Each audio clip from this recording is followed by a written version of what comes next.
Let us begin before we cross over into the veil between the spirit world and the living world. There are a few ground rules, if you don't mind. You know, a few rules, a few regulations, provisos, quid pro quos. Rule number 1, stay close to the lantern. I wouldn't want anything to take you away. Rule number 2, I will periodically be walking backwards so that I might speak to you and you could hear me. Therefore, I would require your eyes. You can keep them, but you must use them to alert me if I'm going to fall into the drink or into a large mud puddle. I don't like to get my shoes dirty. Last but not least, whatever you do, don't look in the windows. Oh. There is nothing more terrifying than something looking back out at you. Wow. Come this way. People bustling about. Shops closed for the evening. Yes, it's rather pleasant. But there are things that lurk. Things that go bump in the night. There, the Charles W. Morgan. Quite often people have heard footsteps on the deck when nobody was around. A school group was on board once. Noticed somebody below deck in period costume doing some work. Was very impressed and went up to talk to the interpreter on deck. The interpreter said, "We don't have costume people on board." Each person in that group gave the exact same description. Wow. When the interpreter went below, there was no one there. Most of the structures here are not original to this area, but they all have a history of their own. This print shop here, for example, it has a bit of a history. It's one of the few buildings that was actually built here for this exhibit. It's not a historic building, yet the inside has pieces from our rope walk, which is a historic building. A building that has burned 3 times. A good friend of mine stood here and took a photo. Shows you how long ago this was. It was an actual photograph. It had to be developed. But when it was developed, an image of a person in that window, a fireman staring back out. Wow. Curiouser and curiouser. I think the spirits are all that frightening myself. It's the people you need to watch out for. Not so much in this lovely little town, but spend some time on the West Coast, San Francisco, Portland in the 1800s. You had to watch out for some very unscrupulous people. People who would offer you something, and nothing is ever free. And then you find yourselves on a ship bound for someplace when you hadn't actually thought about it. Perhaps Shanghai. Hence the term Shanghai. Now, the people who would do this were known as crimps. And there are quite a few very successful crimps. How evil was this process? Well, let's just say that you would be on a ship, and that ship would pull into port, and you'd have to wait a bit of time before she sailed again. The captain would make it as uncomfortable as possible for you to stay on board, because after all, having to feed and care for all those crew members while you're not doing anything or conducting business is costly. So he'd make it as uncomfortable as possible, so you'd go find a boarding house. And while you were at that boarding house, there might be someone else who needed crew for a voyage, let's say on a guano vessel. Not many people want to sign on for that. But if the boarding house mistress was able to secure extra crew, she would get paid a bonus. So she would put a little something in your food or your drink, perhaps lace your cigar, and you find yourself on that vessel, and it's too late. Now you've broken your contract with that other ship, and you're not going to get paid for the remainder of that voyage. What paltry money you had already went to that mistress at that boarding house. And now you're going to work 2 months on that vessel for nothing, because the bonus that she got was an advance on your salary. How lovely is that? Originally known as the Georg Stage, launched in 1882. A training vessel taking young men out to sea to learn how to become sailors. It's quite an interesting vessel with some interesting history. Well, one night, a very clear night, she was rammed by an English ship, sank to the bottom. 22 young sailors, young boys, lost their lives that night. Only one body was recovered. You see, she had no watertight bulkheads below deck. So once that other ship pierced that iron hull, she sank like a stone. The curious thing is that the name of the vessel, the Georg Stage, was named after the founder of the Georg Stage Min's son, who died of tuberculosis at the age of 22. Again, she was launched in 1882, which is interesting because in 1882, there was a vessel that was built here, right over there where that stone is. The largest vessel built on the Mystic River, built right here in the Greenman Brothers yards, the David Crockett. Well, the second mate of the David Crockett was brought up on charges by a sailor, and in New York was put on trial. You see, this sailor didn't take kindly to the poor treatment. Come this way, I'll continue the story. So in 1882, the same year that the Joseph Conrad was built, this poor sailor brought a pleading against this second mate. He was burned with a hot iron. He was treated horrifically. They actually took him, grabbed him by the ankles, and hung him over the side of the ship and threatened to kill him if he told anyone. Well, he told. They went to court and he won the suit. But not for being shanghaied aboard the vessel, only for the poor treatment. Come this way. This building, as I said before, has burned 3 times. From Plymouth, Massachusetts, the Plymouth Cordage Company rope walk was once much longer than it is now. It's 250 feet, but it was once twice as wide and 1,050 feet long. Stay close to the lantern, it's quite dark in here. The conditions were horrid. To make rope, you have many fibers that are being spun. Those fibers get into the air, which makes breathing quite difficult.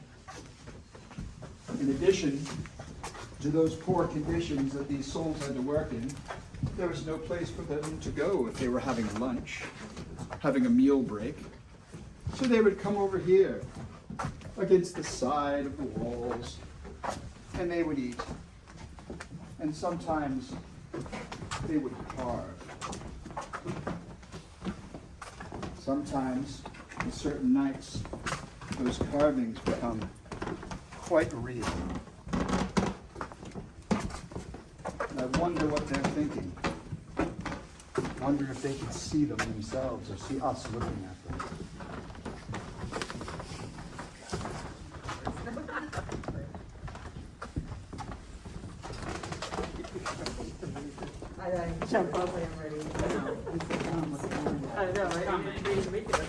Are you already frightened? Yes, I am. Good. Are you familiar with New London, Connecticut? Yes. There's quite a famous lighthouse there. Ledge Light.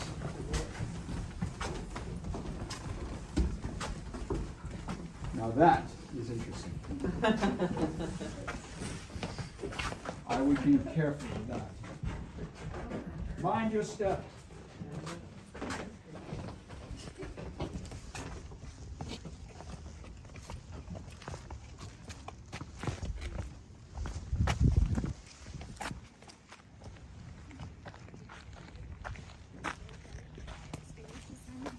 Lighthouses evoke many memories. They're quite lonely places, actually. Well, Ledge Light has its ghost. The story goes that one of the keepers was quite despondent when he learned that his wife was having an affair with a ferry boat captain. So he plunged to his death from the light. Charming.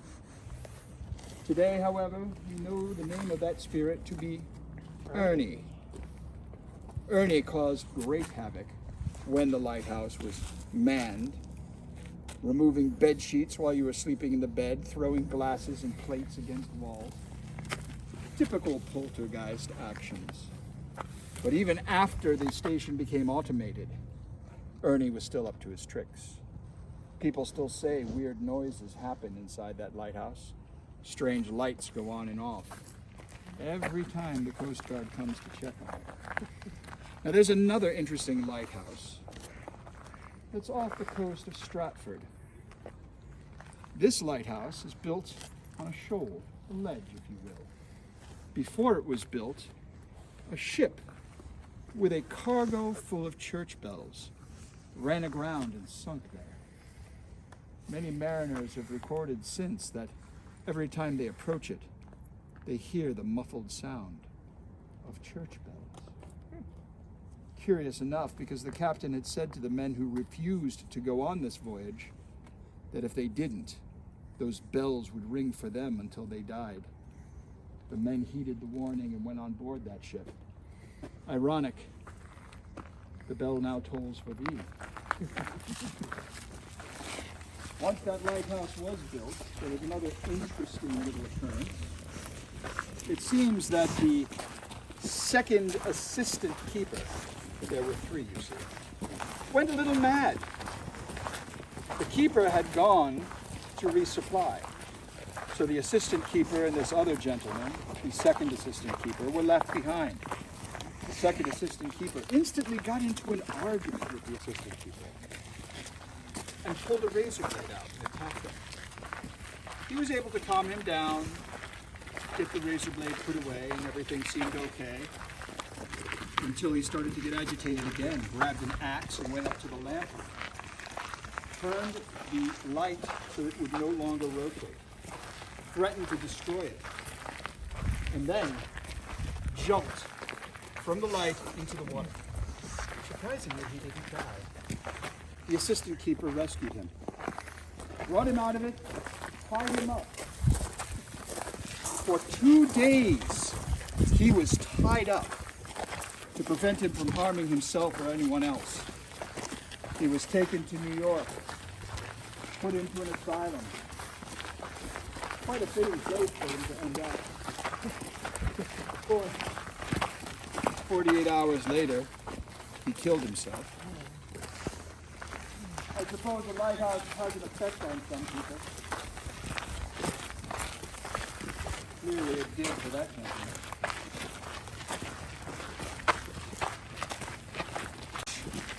Let's be careful, you never know what's going to wash up there.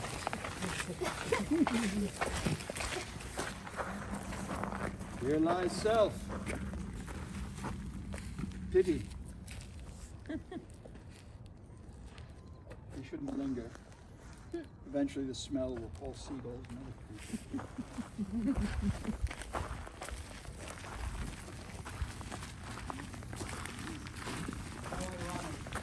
The body washes up from a wreck right next to the life-saving station. Oh, really?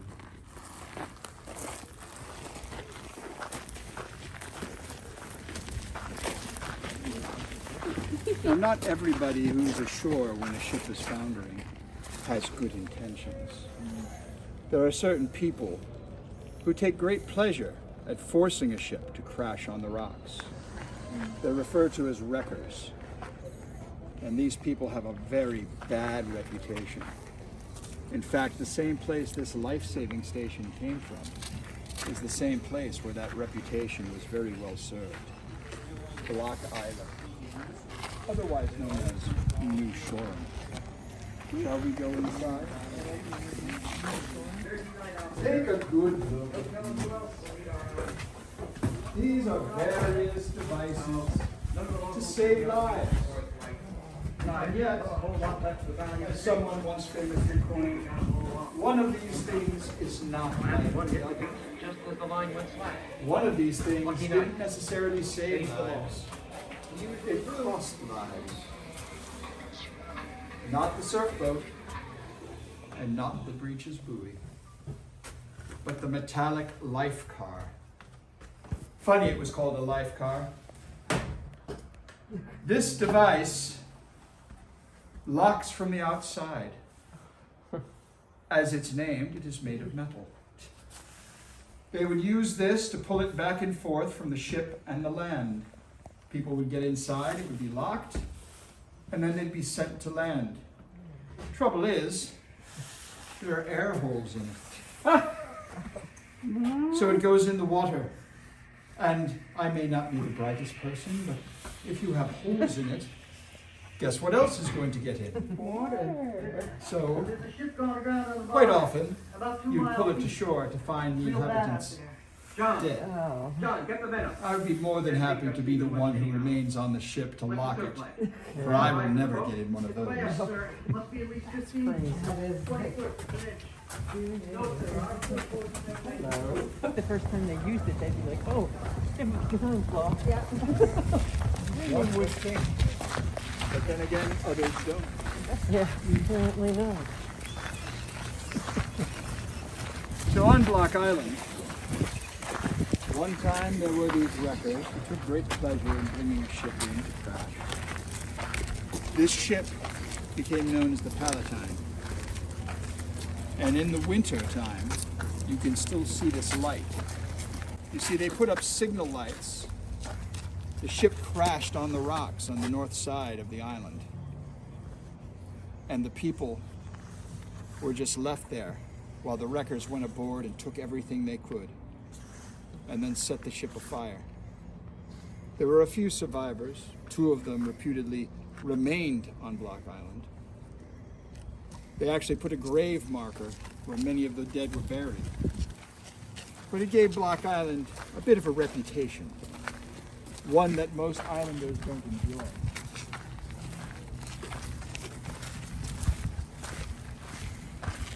Good evening, Mrs. Smith. I see you've lost your head again. In the end, it's not the ghosts, it's not the spirits or the things that go bump in the night that you need to worry about. It's the people. They're far more dastardly and evil than anything that your mind can think of.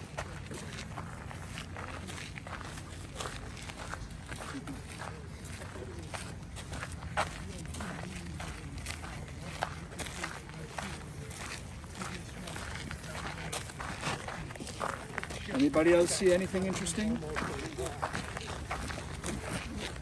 Oh, the window. What? The window. What window? Yes.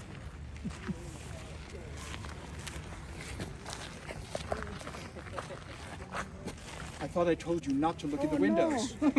I told you not to look in the windows. Now you made me look in the windows. I'm supposed to scare you. You're not supposed to scare me. Well played, madam. Well played. There you go.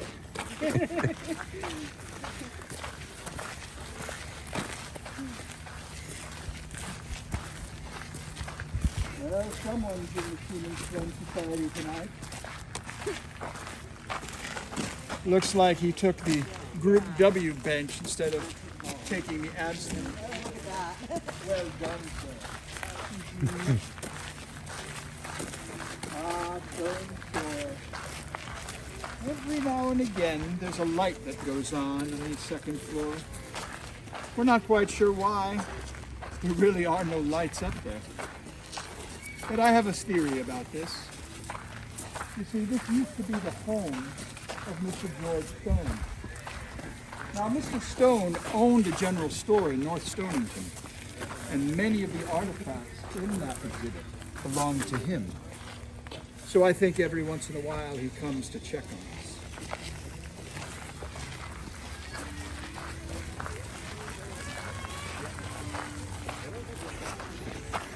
Care to join me down a dark alleyway?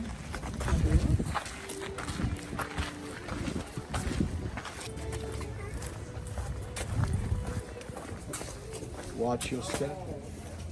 It's Ground is a bit uneven. And here we are, back where we started. Safe and somewhat sound, but hopefully a bit wiser for the wear. Thank you all for coming out. I hope you enjoyed yourselves. Please do come again. Thank you. That was awesome. It's awesome. I love that.